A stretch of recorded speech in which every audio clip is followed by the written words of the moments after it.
Eu sou a Ana do canal Cogumelos Cinematográficos e hoje eu vim falar de mais um caso sobrenatural. A gente vai falar sobre a família Snedeker, que foi atormentada depois de se mudar para uma casa mal assombrada e depois eles acabaram inspirando o filme Evocando Espíritos. Então já curte esse vídeo, se inscreve no canal e vamos bater esse papo. Tudo começa em 1986, quando a família Snedeker se muda para uma casa em Connecticut. E por sinal, era uma família bem grande, tá? Eram 8 pessoas, incluindo o pai Allen, a mãe Carmen e o filho mais velho, o Philip. E esse filho, o Philip, né, tava com câncer e a família se mudou justamente para ficar mais próxima do lugar onde ele fazia o tratamento, para economizar uma grana. Só que eles não sabiam que a casa que eles tinham alugado já tinha sido uma funerária. Também não demorou muito para eles descobrirem isso, principalmente porque quando eles chegaram na casa, eles encontraram um quarto que ainda tinha itens funerários, sabe? E segundo a Carmen, fotos e itens dos mortos, além de algumas coisas um pouco mais bizarras, tipo dedões. E apesar disso parecer bem macabro, eles decidiram ficar na casa principalmente por questões financeiras. Mudança é um rolê caro, então era bem mais barato eles ficarem na casa do que encontrarem um novo lugar e fazer uma nova mudança. E eles se mudarem um dia e nesse mesmo dia o rolê começou a ficar complicado. Uma das crianças implorou para os pais para eles se mudarem dali, porque a casa era do mal e eles não podiam ficar lá. E a partir desse momento eles passaram a ser atormentados por uma força maligna. E segundo a família, essa força tomava muitas formas, mas a principal delas era de um homem com cabelo preto muito longo, que ficava batendo neles, dando tapas e tocando muito neles no geral, sabe? Segundo a Carmen, essa força atormentava os filhos dela todas as noites, principalmente o mais velho. Ele era constantemente ameaçado por essa figura e tinha noites que ele só ia até o quarto do Philip e ficava chamando o nome dele durante a noite inteira. Aqui já dá pra dizer que a pessoa mais atormentada nesse caso foi o Philip e ele teve uma mudança gigantesca de comportamento. Ele tinha ataques de raiva, agredia a família e depois esquecia completamente disso. Teve até uma vez que ele prendeu o irmãozinho dele num baú e deixou o moleque lá e esqueceu disso. E teve uma vez que ele atacou a prima dele, a Tammy, que morava com a família, né? E isso fez com que ele fosse levado para um hospital psiquiátrico, onde ele ficou internado por 45 dias. E lá ele foi diagnosticado com esquizofrenia. E assim, ele fazia um tratamento bem pesado pro câncer, né? Só que diferente do que mostram no filme, na realidade os médicos deixaram bem claro que alucinações não eram efeitos colaterais desse tratamento. E só pra deixar bem claro que os pais dele nunca acreditaram nesse diagnóstico que ele recebeu. Eles tinham certeza que o moleque só tava mal por causa do ambiente da casa. Eles ignoraram completamente o diagnóstico que os psiquiatras deram depois de um período de observação. Então essa mudança de comportamento fez com que a mãe da família, Carmen, decidisse mandar o filho pra ficar com os parentes quando ele voltou do hospital. E assim que ele estava fora da casa, a vida dele ficou mais tranquila. Ele não escutava vozes, nem ouvia figuras macabras no quarto dele à noite. No período em que o Philip estava fora da casa, essa força maligna se voltava completamente para Tammy, que disse que teve até uma vez que ela sentiu uma mão passando por debaixo do pijama dela.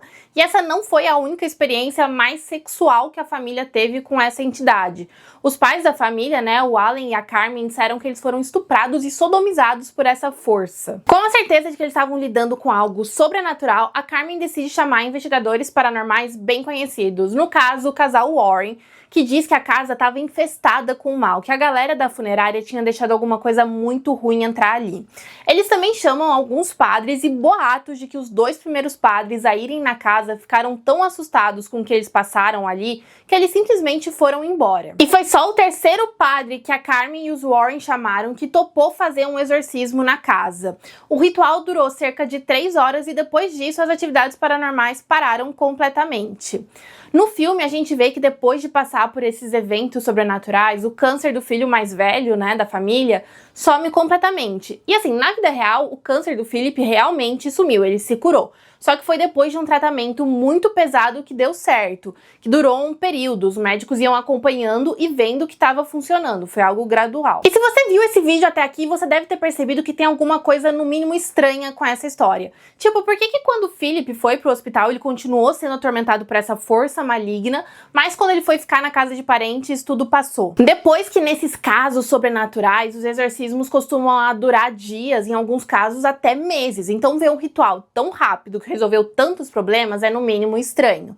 Isso sem falar que, teoricamente, uma pessoa pode morrer quando ela tá fazendo um exorcismo. Então é muito difícil ver um padre topando fazer um exorcismo em uma casa ou em um objeto, porque ele vai estar arriscando a própria vida por uma casa. casa, que nem é a dele. E essas são só algumas dúvidas que eu tive quando estava preparando o roteiro desse vídeo, e eu não fui a única pessoa a ter dúvidas, tá? Os Warren contrataram um cara chamado Ray Garton para escrever um livro sobre esse caso. E enquanto ele estava pesquisando, né, entrevistando a família, ele percebeu que tinham muitas coisas que não batiam na história dos Snedeker. Ele percebeu que era muito mais provável que eles estivessem inventando. E daí ele foi falar com o Ed Warren para dizer que a história não batia, que era inventada, né?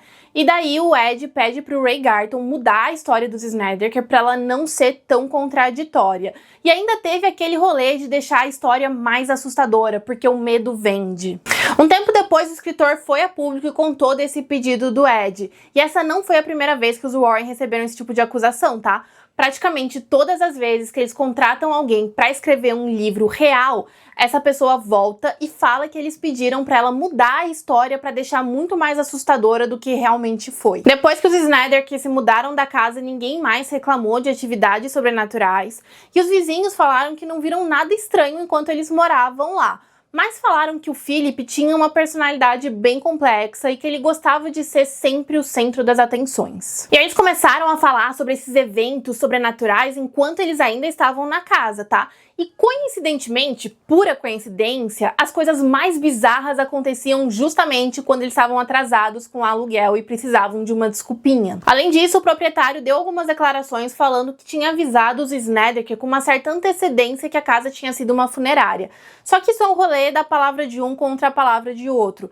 E eu não sei como era naquela época, mas em muitos lugares, os proprietários são obrigados por lei a falar se tem algum histórico macabro na casa, sabe? Então é lógico que ele ia falar que avisou a família, porque senão podia dar ruim pra ele. E assim, eu sou uma pessoa que acredita em muitas coisas, mas eu tenho muita dificuldade em acreditar na história da família Snedeker.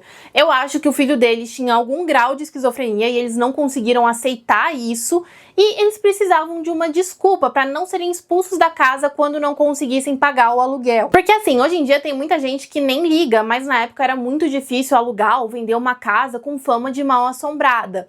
Então, os Snedeker estavam espalhando essa história, né? Então o proprietário não ia conseguir alugar para outras pessoas. Então ele também não ia expulsar a família, porque o casal atrasava o aluguel. Mas é melhor um aluguel atrasado do que aluguel nenhum, né? Mas é isso, esse foi o vídeo de hoje, espero que você tenha gostado. Não se esquece de curtir, se inscrever no canal e até a próxima.